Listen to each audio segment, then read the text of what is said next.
If you guys have spent any time here on YouTube, you will know that there's a big trend at the minute of videos titled something along the lines of "The UK is going downhill and I'm leaving." It's a trend that I'm seeing basically every single day, and it is basically like a trend. People saying, "Oh, the UK is bad for this reason, that reason, and I'm going to move abroad, I'm going to go to this place and that place." And it's not only videos about the UK that I'm seeing videos about the US, videos about Canada, Australia, and the like. I'm seeing all of these videos every single day on my feed, and I'm sure a lot of you guys are as well.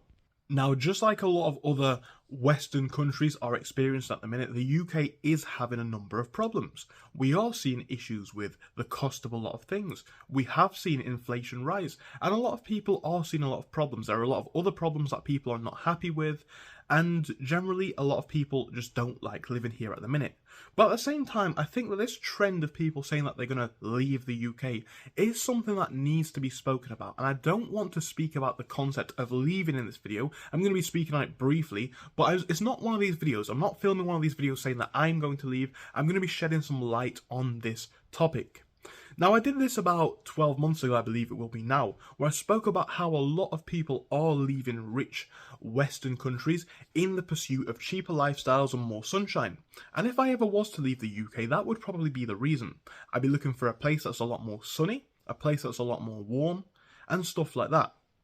Now, a lot of the reasons why I'm seeing people in these videos speak about leaving the UK is because the prospect of jobs is not very good, or the chance of getting a house is bad, and that is when we kind of change the issue. You see, I absolutely can get on side with the concept of moving somewhere a little bit more sunny. I can get on side with the concept of moving somewhere where the lifestyle suits your lifestyle a bit more, and I don't think that there's any issue with that at all.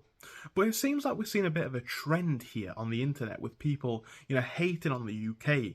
And here's the thing, right? Number one, actionable steps. A lot of people who seem to make these videos do not seem to actually want to leave. If you want to leave, I think you should get on with it, right? And here's the thing, I don't say that in any kind of way. I think, and I really do believe this, living outside of where you live, whether it's the UK, US, or even somewhere that you think is perfect, is going to give you a different perspective. I'm sure if I went to live in South America, I'd learn a lot about what's good about that place and what's good about the UK, and what's bad about the UK and good about these other places. A lot of these people, it seems like they don't actually want to leave, and there's just a trend about it. We've spoken about the cost of leaving before, how expensive it's going to be. No, not the cost of living, the cost of leaving.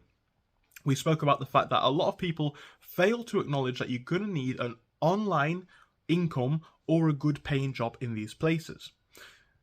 Because even if the price is cheap, it's not going to be free. Now, like I say, the UK does have a lot of issues at the minute, and I think most of them are social issues. I think there's governmental issues, I think there's issues with how society as a whole is going. It seems like over the past year we've had a lot of polarised opinions. Look at the whole, riot thing, right? That was a thing.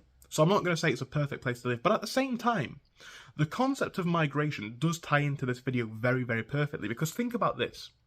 There are literally people, this is obviously documented and we all know it, who risk their entire life to come to places like the UK, the US, Canada. I do believe that in a number of ways it looks like the standard of living in these places appears to be slipping. That doesn't mean that you can't still have a very, very good quality of life. Of course you can. And it's not my opinion saying this. Look at the statistics. I know some people like to completely deny the cost of living crisis, but the statistics of houses to the price of incomes, or the value of incomes, the statistics of young people living at home is very, very high. Wages are very low comparative to even some other first world countries. But at the same time, we do still have hundreds of thousands of people every single year who either do or are willing to pay the ultimate price to come here. What's my point on this topic? My point is, the UK is still a place of absolute excellence and greatness. Do we have some very, very, very large social and perhaps even cultural issues in this country? Undeniably we do. I think anyone who says, no, the place is absolutely perfect, you're missing out a good amount of truths. But what seems to be a big fact that people forget is this. This is still one of the richest countries in the world. It is quite wealth unequal, but at the same time, it is absolutely the case that the UK and a lot of Europe, a lot of North America, these are still the best places to make something of your life. For instance, the global percentage of people who are millionaires is around 1.5%. In the UK, it's closer to 5%. In France, it's over 5%. In the US, it's over 8%, nearly 9%. What that means is if you want to become rich, your chances of doing it are more than double the likelihood in the UK than what they would be in most of the world. And another thing is, a lot of people think about moving to these places. Not only do they not have the means to do so, they look at it through holiday mode. And here's the nasty surprise that I think a lot of people are going to get. Because a lot of people do all this hating on the UK, whatever. You know, I'm going to move to Spain, I'm going to move to Italy. Like I say, I would actually consider a move to these places. I'm not saying that the UK is bad, I think it's a great place. But at the same time, I consider a move to these places maybe for a cheaper lifestyle, maybe for the sun, maybe just for the sun, maybe for the culture. But because a lot of these people see this in holiday mode, they don't understand that these countries will still have a lot of the same, if not worse, social, economic and political issues than what the UK has. Not all of them. But think about it. Most European countries do still have migration issues. Most European countries are having a cost of living crisis as well.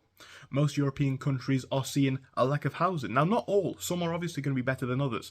So when people comment in the comment section saying, well, yeah, but yeah, I'm sure it is. But everyone that I've seen in the comments of my video from a couple months ago, where I spoke about why a lot of people are leaving the UK and rich countries, I had people saying, well, I live in Spain and Spanish housing may be cheap if you're on UK salaries, but on Spanish salaries it's very expensive. I've had people saying that Germany's expensive, Australia's unlivably expensive. So what you're going to find, I think, is that a lot of these places do have a lot of the same economic problems.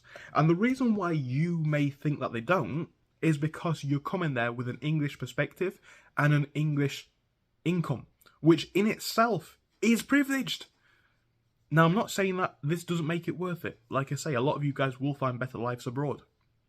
But at the same time, think about this as a concept. When you go somewhere on holiday mode, you're not seeing a full reflection of it. For instance, if you went to, like I say, Spain, but you only stayed by the tourist area and the beach, or you only stayed in the capital city or the major parts of the big cities, you're missing out a lot of the cultural differences, right? For instance, if you're in the UK, living in or going to London is very different to going to Manchester, very different to going to Edinburgh. Going to any of the aforementioned places is very different to going to the countryside. The north is different to the south, and the same is going to be true with a lot of countries around the world. There's going to be poor parts, rich parts, good parts. When you view it on holiday mode, you're likely just seeing that, right? You're likely just seeing what you want to see and failing to acknowledge a lot of the same problems. Ultimately, people can, should, and will do what they want. Think about it. If you want to leave the UK, do it. I really do recommend it. I really do, right? I want to spend a couple of years when I've got more savings and free time traveling. I really want to do this. I would love to live in different countries. I'd love to live in Europe, Eastern Europe, Southern Europe. I'd love to live in Asia. I'd love to live in the US, maybe, just to try all these different things. And people who fail to have a worldview are people who are not going to understand this issue. And what I mean by that is this.